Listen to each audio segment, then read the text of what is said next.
Bonjour, je m'appelle Olivia et j'ai travaillé sur la campagne 2020 de la Journée internationale contre l'homophobie et la transphobie.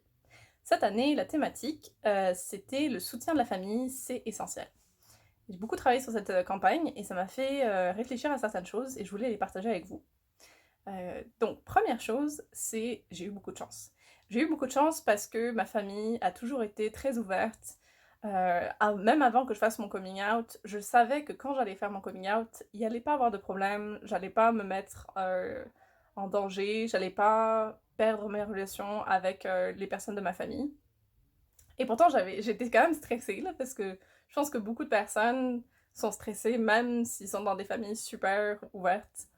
La deuxième chose, c'est ça devrait pas être une chance d'avoir une famille qui t'aime et qui te soutient et qui est là pour toi. Ça devrait être la base, en fait. On devrait pas se dire waouh, j'ai de la chance parce que mes parents ils m'aiment même si je suis pas hétéro. Normalement, c'est tes parents, ils sont censés t'aimer anyways. La troisième chose que je me suis dit, c'est c'est pas tout le monde qui a cette chance-là.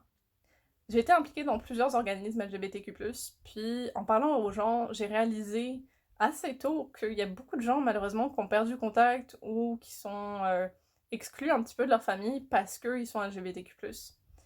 J'ai eu des amis qui pouvaient pas rentrer à Noël dans leur famille parce que ils étaient plus invités. Puis c'est dommage parce que je pense qu'il y a tellement de familles qui ont perdu contact avec des gens parce qu'ils n'ont pas su aller au-delà du malaise du coming out.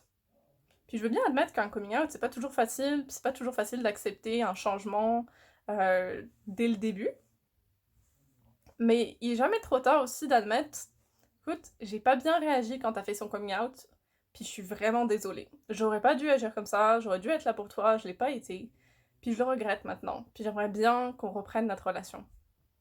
Ben là, vous avez une bonne excuse pour envoyer ce genre de message-là.